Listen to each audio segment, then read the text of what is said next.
कितना प्रतिशत है? जैसे हम लोग जानते हैं ना कि विश्व के क्षेत्रफल का भारत का प्रतिशत है, ऐसा ही बिहार भारत के क्षेत्रफल का कितना प्रतिशत है? 2.8 ले रहे हैं। Right answer 2.86%। बहुत अच्छा, इसके लिए ताली बजाइए आप लोग। इसके लिए स्पेशल मिला होगा। ठीक, तो भारत विश्व के क्षेत्रफल कितना है? 17.5% 2.42% है। ठीक है, जनसंख्या और जनसंख्या का पूछे तब 17.5। ठीक है, कंफ्यूजन नहीं करना है। आप लोग बताइएगा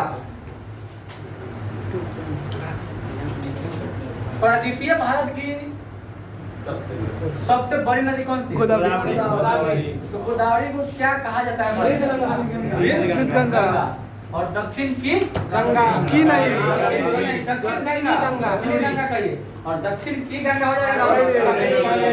ठीक है, आप लोग बताइएगा जब 16 महाजनपद आप पढ़ते हैं उसमें आप बताइए कि एकमात्र प्रायद्वीपीय भारत का महाजनपद कौन था?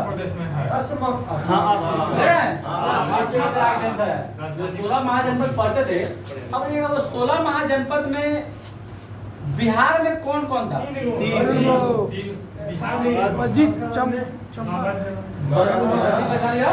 मगध।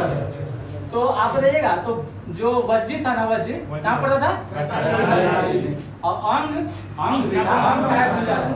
तो ये था अंग की राजधानी ना, सब तो ये कहाँ पड़ता था? भागलपुर। ठीक है, चलिए आपको बताइएगा। हाँ ठीक है, मुजफ्फरपुर वैशाली नहीं उस समय तो चलिए, अब जब जनपद का बात आया तो जो 16 महाजनपद है, 16 महाजनपद, इसकी जानकारी आपको कहाँ से मिलती है? अंगुत्तर निकाय। एक और बताइए, भगवती सूत्र से। और भगवती सूत्र में आप क्या क्या क्या जानते हैं? इसमें जैन धर्म का इतिहास जानते हैं। ठीक है, जैन धर्म का इतिहास के बारे में जानते हैं, और इसमें भी 16 महाजनपद के बारे में जानकारी मिलती है। ठीक है, आप बताइएगा चार आश्रम का उल्लेख कहाँ मिलता है? जवालो उपनिषद। तो 3 आश्रम का छंदोग्य उपनिषद। तो यम और नचिकेता का जो संवाद है, यह कौन सा उपनिषद? कठोर उपनिषद। याद हो गया पूरा? आप बताइएगा निर्गुण संत से संबंधित एक आप बता दीजिए। भक्ति को मानते हो? अब देखिएगा शब्द पुस्तक के लेखक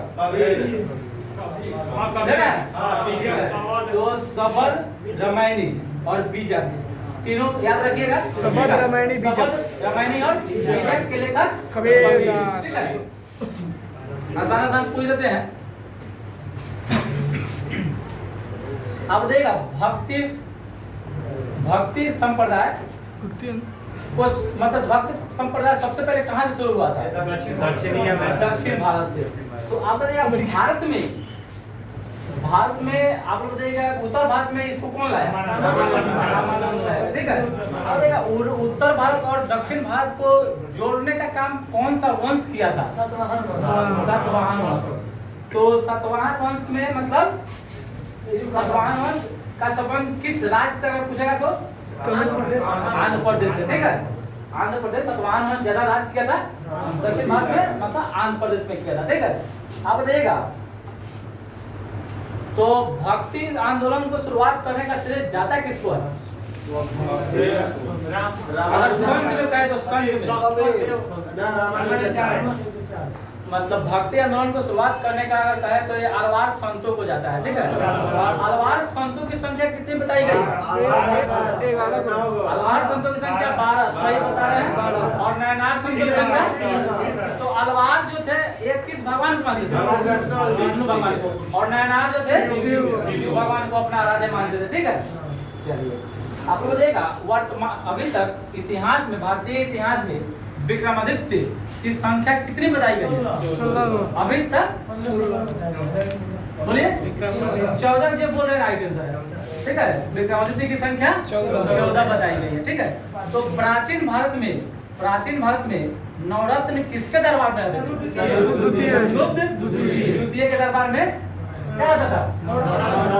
आप लोग बताइएगा द्वितीय अशोक किसे कहा जाता है? कनिष्क को कहा जाता है, ठीक है? किसको कहा जाता है? कनिष्क को कहा जाता है। अब देखिएगा भारत में सबसे पहले सोने के सिक्के कौन जारी किया था? हिंद रानियों ने। और सबसे भारी मात्रा में कौन गुप्त किया था? गुप्त। और सबसे शुद्ध किसका था? ऐसा नहीं, कुषाणों का, ठीक है? जैसे अब वंश पढ़ते आ रहे थे, ठीक है? अब देखिएगा स्थापत्य कला का स्वर्ण युग किसे कहा जाता है? शाहजहां को, ठीक है? अब देखिएगा तो चित्रकारी का स्वर्ण युग जहांगीर को। अब देखिएगा भीषम दास किसके दरबार में रहता था? भीषम दास जहांगीर के। ठीक है, अकबर के दरबार में था, ठीक है? और उस्ताद मंसूर ये जहांगीर के दरबार में था, ठीक है? उस्ताद मंसूर जहांगीर के दरबार में था, ठीक है? हाँ, उस्ताद मंसूर जो आप सब जानते हैं कि उस्ताद मंसूर चित्रकला मतलब चित्र बनाने में बहुत ही माहिर था, ठीक है? तो ये जहांगीर के दरबार में रहता था। बहुत अच्छा याद आया था।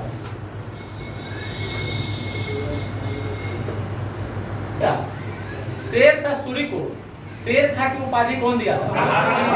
कौन दिया था? बहार खां लोहानी। दक्षिण भारत बिहार का लोहार वंश का संस्थापक कौन था? संग्राम राज। कौन था? संग्राम राज। कारकोट वंश कहाँ शासन किया था? कश्मीर में। कहाँ किया था? कश्मीर में किया था। कारकोट वंश कहाँ किया था? कश्मीर में शासन किया था।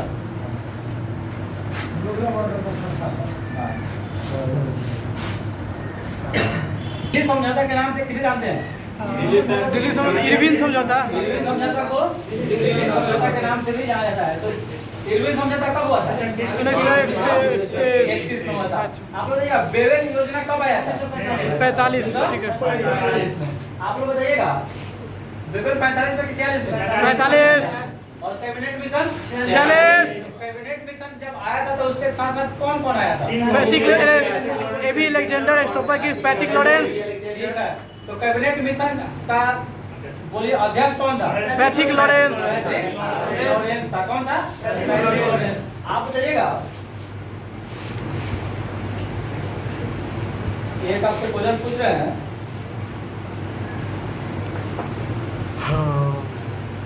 पटना से एक व्यक्ति का नाम बताना है जब 1857 पटना से कौन दिया था? कौन दिया था? पीर अली। पटना से पीर अली। और इसे पटना ना कहे जब बिहार से कहे तो कुंवर से, आरा से। अगर सीधे पटना पूछे तो पीर अली, ठीक है? अगर संविधान क्रांति में वो जगदीशपुर से योगदान दिए थे पीर अली, ठीक है? अब बताइएगा आपको से पूछ रहा है बतगनिया। दुर्गेश नंदिनी पुस्तक के लेखक कौन है? बंकिम चंद्र चटर्जी। कौन है? बंकिम चंद्र। हंगरी स्टोन पुस्तक के लेखक हंगरी भूखा पाकिस्तान। Hungry stone Lala Lajpat Rai. पुस्तक के लेखक आप लोग बताइएगा रविन्द्रनाथ टैगोर। Rabindranath Tagore, hungry stone. रविन्द्रनाथ टैगोर। आप बताइएगा speed post Shobhaa De speed post Shobhaa De. Right answer है, ठीक है? स्पीड पोस्ट उपन्यास है, ठीक है? अब बताइएगा hungry stone. White tiger Rabindranath Arvind Adiga. White tiger कौन है? अरविंद अडिगा। आप लोग बताइएगा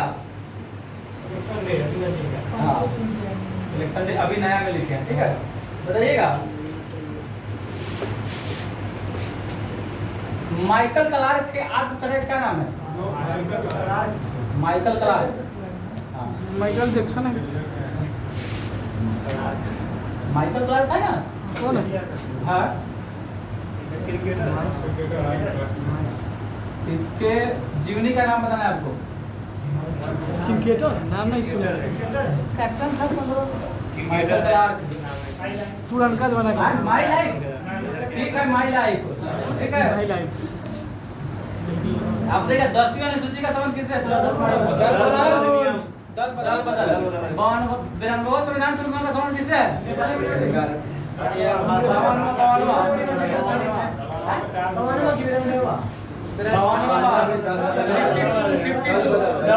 बदल से, ठीक है। अब देखिएगा 1985 अमर्त्य सेन को नोबेल पुरस्कार किस क्षेत्र में मिला था? शांति के क्षेत्र में अमर्त्य सेन को नोबेल पुरस्कार शांति के क्षेत्र में मिला था। बहुत अच्छा तैयारी है और 7 क्षेत्र में मिला था। कल्याणकारी और 7 क्षेत्र में नोबेल पुरस्कार 1998 में मिला था, ठीक है। तो इनको भारत रत्न कब मिला? 1 साल बाद 1999 में मिला था, ठीक है। आप लोग बताइएगा वो प्रथम भारतीय कौन थे जिनको मरणोपरांत भारत रत्न दिया गया था? लालू शास्त्री। कब मिला था इनको? 66 में 66 बोले कब मिला था? 66 में प्रथम मरणोपरांत भारत रत्न दिया गया था, ठीक है। अब देखिएगा अभी तक तो इधर नहीं मिला है भारत रत्न। 2019 में कब बाद नहीं मिला? 19 में 3 व्यक्तियों को मिला था। किसको किसको? अटल बिहारी प्रणब मुखर्जी और नानाजी देशमुख। आप लोग बताइएगा हितोपदेश के नाम से किसे हितोपदेश पुस्तक के लेखक बता दीजिए।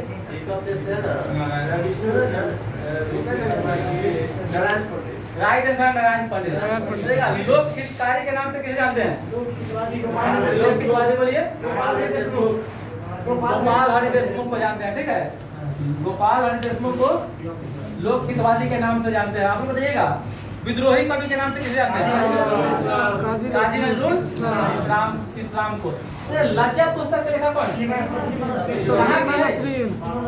बांग्लादेश के पुस्तक के लेखक तस्लीमा नसरीन, बांग्लादेश। अब बताइएगा one life is not enough किसकी आत्मकथा है? हाँ किसकी आत्मकथा? One life is not enough Natwar Singh के नटवरसी का इनका आत्मकथा का नाम है one life is not enough. अब बताइएगा भारत में ठगी प्रथा को समाप्त करने का श्रेय किसको जाता है? कर्नल सुलेमान को। तो अगर आपसे गवर्नर जनरल पूछे तो बेंटिक। और लॉर्ड विलियम बेंटिक के ही कार्यकाल में एक कर्नल सुलेमान वहाँ का सचिव था, ठीक है। उसी को यह कार्यभार दिए थे कि जितना भी ठग है सबको पकड़िए। और तो उसमें वो लगभग 4200 ठग को वो कैदी बनाया था कर्नल सुलेमान। अब देखा रैयतवारी प्रथा कब शुरू हुई थी? 1820। तो इसको शुरुआत करने का श्रेय किसको दिया जाता है? Thomas Munro colonel Read. कौन मुनरो? थॉमस मुनरो कब से कब तक रहा था इसका टेन्योर? ये जब किया था तब 1922 20 से लेकर 27 तक 1820 से लेकर 1827 तक रहा था। और रैयतवारी और मतलब व्यवस्था को शुरू किया था, ठीक है। रैयतवारी व्यवस्था को शुरू किया था। अब एक है महलवाड़ी व्यवस्था। Holt Mackenzie. कौन क्या था? Holt Mackenzie. कहाँ हुआ था? बम्बई प्रेसिडेंसी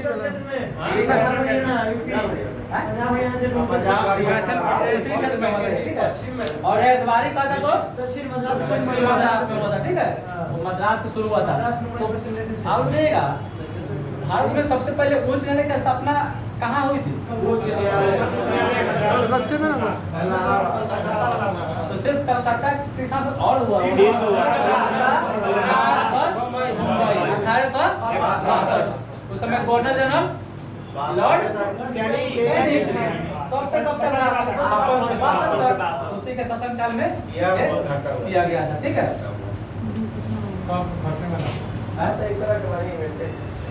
चलिए गवर्नर जनरल से कुछ क्वेश्चन पूछ लेते हैं। भारत में अंग्रेजों के समय सर्वप्रथम जनगणना हुई थी, वो कौन था? मेयो के समय मेयो लॉर्ड मेयो 1872। तो ऐसे हो गया। अगर आपसे पूछे कि संपूर्ण भारत में जनगणना किसके शासनकाल में कराई गई? 81 में हुआ था। लॉर्ड रिपन के कार्यकाल में। और नियमित जनगणना शुरू हो गई 1881, ठीक है। आप बताइएगा वर्नाक्युलर प्रेस एक्ट लगाया कौन था? लिटन। ये था क्या? प्रेस पर मतलब जो भी छपता था उसको बैन करने के लिए। परमिशन से आप उल्टा सीधा भी नहीं छाप सकते, ठीक है? तो इसलिए इस पर एक एक्ट लगा दिया, क्या कानून लगा दिया, इस पर भी क्या रहेगा, मेरा ही अधिकार रहेगा, ठीक है? जो खचराई करेगा। तो हाँ, तो इसको हटाया कौन था? देखिए आसान है याद करने का, बहुत कंफ्यूजन होता है। लगाया द लीटर हो गया, याद एक लगा दिया तो फिर हटाने वाला का याद करना है आपको, ठीक है? चलिए अब देखिएगा,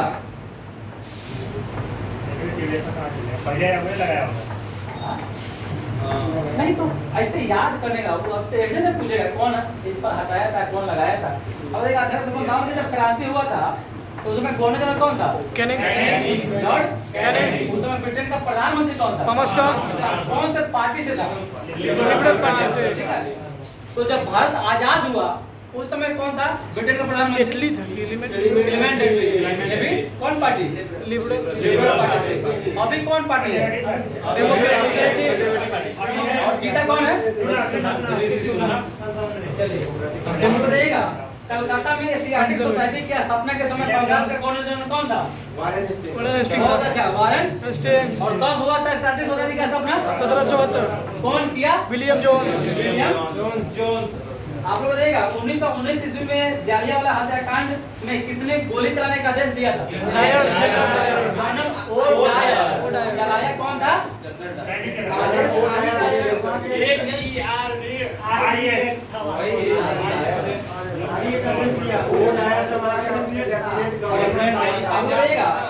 भारत का प्रथम गवर्नर जनरल एवं वायसराय कौन था?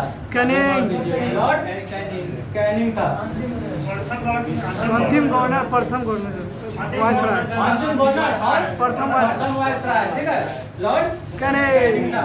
आप लोग देखिएगा द्वैध शासन नीति को किसने समाप्त कर दिया? और लगाया कौन था? रॉबर्ट क्लाइव लगा दिया। ठीक है, रॉबर्ट क्लाइव लगाया था। हटा कौन दिया? Warren Hastings. आप लोग बताइएगा भारत में अंग्रेजी शिक्षा की शुरुआत करने का मुख्य श्रेय किसको दिया जाता है? लॉर्ड मैकाले को अंग्रेजी शिक्षा, लॉर्ड मैकाले। अब देखिए हेलमेट किसकी मतलब पुस्तक का नाम? William Shakespeare. आप बताइएगा सती प्रथा का अंत तथा ठगी को समाप्त करने का श्रेय किसको दिया जाता है? William Bentinck. आप बताइएगा किसके शासनकाल में ब्लैक होल दुर्घटना घटित थी? क्लाइव के, रॉबर्ट क्लाइव। रॉबर्ट क्लाइव था। और अगर अपना शासक पूछ रहा है सिराजुद्दौला। इसमें क्या होता है कि एक काल कोठरी में 146 मतलब अंग्रेजों को बंद कर दिया गया था। 123 मर गए। 23 तो बचा हुआ था, ठीक है? 123 काल कोठरी त्रासदी जिसको हिंदी में बोलते हैं, और ब्लैक होल ट्रेजेडी इंग्लिश में पूछता है। वीडियो का पीडीएफ है। हैं? वीडियो का पीडीएफ है। वीडियो देखने में बना है। देख लिए। हाँ, चलिए बताइएगा भारत के किस गवर्नर जनरल के समय सिंध का विलय अंग्रेजी राज में कर लिया गया था? क्या है? भारत के किस गवर्नर जनरल के समय सिंध का विलय अंग्रेजी राज में कर लिया गया था?